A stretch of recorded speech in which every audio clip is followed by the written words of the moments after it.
이낙연 국무총리가 어제 도쿄에서 아베 신조 일본 총리를 만났습니다. 21분 동안 이야기를 나눴습니다. 이 총리와 아베 총리는 한일 양국 관계를 회복하는 것이 중요하다는 점에 공감했습니다. 하지만 강제징용 피해자 보상 문제 등에 대해서는 여전히 큰 의견 차를 다시 드러냈습니다. 하종문 한신대 일본학과 교수 자리 함께했습니다. 어서 오십시오. 안녕하세요. 네, 교수님. 이낙연 총리가 아베 총리를 만난다고 해서 많이들 기대를 했습니다. 네. 꽉 막힌 한일 관계에 해법을 찾을 수 있을지 없을지 이런 부분에 대해서 궁금했는데 어떻게 보셨어요? 네, 저는 말씀하신 대로 해법의 부분은 조금은 지금까지의 경색 국민이 워낙 강하고 길었기 때문에 네.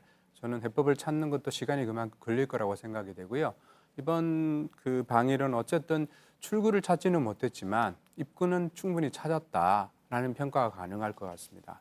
입구를 찾았다는 것은 이제 공식적으로 한일 관계 개선을 위해서 또 지금 현재 두 나라 사이에 있는 다양한 문제들을 해결하기 위한 공식적인 접촉, 그렇습니다. 또 공식적인 대화를 시작하는 첫걸음은 뗐다 이렇게 보시는 겁니까? 그렇습니다. 사실은 아베 수상과 이낙연 총리가 만나서 했던 얘기는 지금까지 현재의 한일 관계의 위기적인 국면을 어쨌든 풀어야 한다라는 데 인식을 같이 했다고 했고요. 네. 그다음 그 문제를 그 외교적인 채널을 통해서 지금까지는 어떤 면에서는 물밑 접촉이나 비공개 접촉은 있었다고 보여집니다. 근데 그런 것들을 넘어서 이거를 이제 공개리에 그리고 국민들에게 여론을 수렴하면서 나아가는 과정들 아직은 기대하기는 지금까지 상황으로 봤을 때는 언제 이루어질 것인가는 조금은 판단을 유보되는 측면은 있지만 그 방향으로 나아가자는 합의가 이번 회담의 결과라고 보여집니다. 이번 회담에 앞서서 일본은 줄곧 강제징용 피해자 배상 문제와 관련해서는 한국이 해법을 찾아라 이런 그렇습니다. 입장이었는데 네. 이번에는 이제 앞으로 같이 해법을 찾아보자 뭐 이런 정도의 분위기는 성숙이 됐다 이렇게 볼 수 있나요? 그렇습니다. 지금까지 아시다시피 그 수출 규제도 그랬고요. 일본 정부에서 했던 거는 모든 것은 결국은 한국의 공이 넘어가 있다라고 했는데요.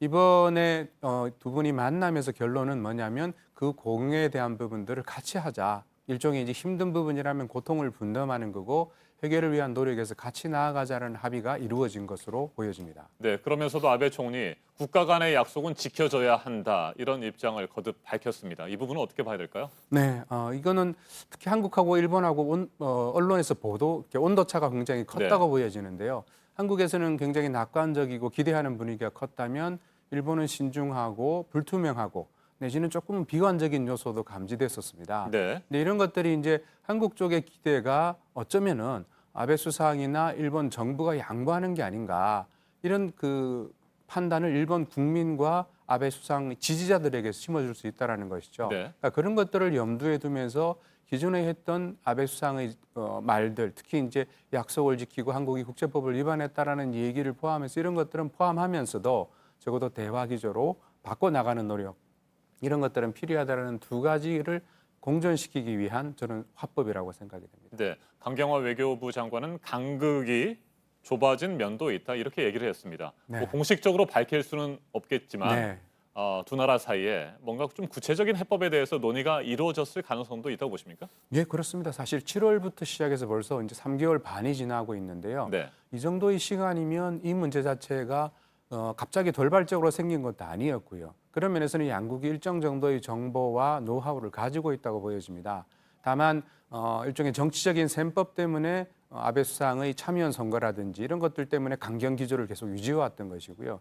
따라서 강경화 장관이 간극이 좁아지고 있다고 얘기했던 것들은 최소한 출구로 가기 위해서 양국이 기존에 제안을 해왔던 비공식적이든 공식적이든 그런 얘기들을 같이 놓고 어쨌든 논의가 진행되고 있다라는 저는 언급이 아닌가 그렇게 보여집니다. 네, 일본 측이 기존에 거부 입장을 밝히긴 했습니다만 지금까지 공식적으로 우리 정부가 제안한 건 1+1 아니잖아요. 그렇습니다. 한국과 일본의 기업이 공동으로 기금을 조성해서 네. 강제징용 피해자들에게 배상하는 방안인데 이 부분은 좀 더 진전이 될 수가 있습니까? 아니면 뭐 여전히 쉽지 않다고 보십니까? 예, 그 안 자체일까에 대해서는 왜냐하면 네. 그 안도 세부적으로 점검해야 될 게 굉장히 많거든요.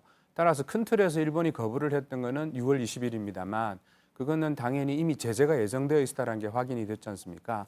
따라서 그렇다고 한다면 그 안에 세부적인 부분을 조율해 나가면서 일본 정부에서 지금까지 확인을 했던 거는 일본은 그 2007년의 대법원 판결로 일본의 대법원 판결로 기업의 자발적인 보상은 가능하다고 했습니다. 그러니까 그 틀과 한국의 대법원 판결을 조율시키면서 양쪽의 원칙을 무너뜨리지 않는 정치적인 해법, 저는 이런 부분들은 불가능하지는 않다고 보여집니다. 네.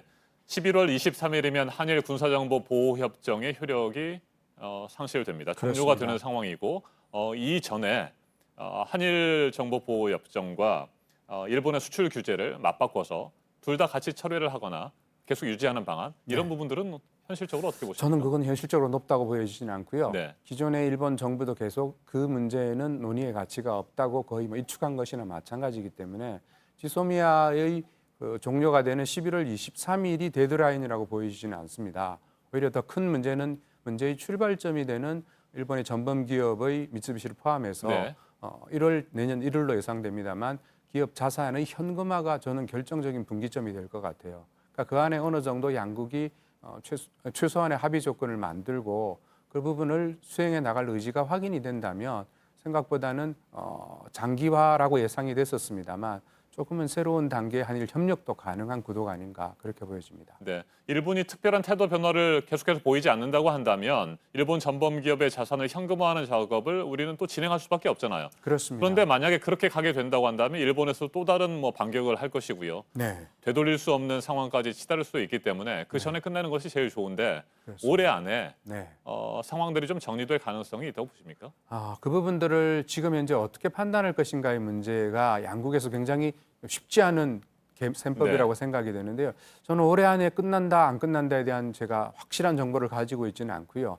일종의 예상이라고 한다면 그 정도를 실질적으로 양국이 추진해 나가는 모습들을 보여주면서 제일 중요한 부분은 사실 국민들 여론이 굉장히 중요합니다. 한국도 그렇지만 일본도 마찬가지로 지금 국제법 문제라든지 이 문제를 가지고 일본 정부의 방침을 지지하도록 유도를 해왔는데 네. 갑자기 바꾼다라고 하는 것 자체는 혼란과 내지는 비판을 초래할 수밖에 없다라는 것이죠. 그렇다고 한다면 이 문제를 조금은 이번에 이낙연 총리가 가셔서 했던 일정 중에서 일종의 공공외교, 민간의 교류를 활성화하는 내용이 있었습니다. 네. 전 이런 부분들이 조금 더 포인트를 둔다면 지금부터 해야 될 일은 그 강제 동원 재판에 대한 해법도 있습니다만 양국의 지금 단절된 관계의 회복이라고 하는 측면도 중요하다고 보여집니다. 이 두 개를 같이 해나가면 조금 더 빨라질 수 있겠죠. 네, 끝으로 한 가지만 질문을 드리겠습니다. 이달 말부터 다음 달 중순 사이에 다자회의 무대가 있습니다. 네. 이 자리에서 문재인 대통령과 아베 총리가 정상회담을 가질 가능성은 어떻게 보십니까?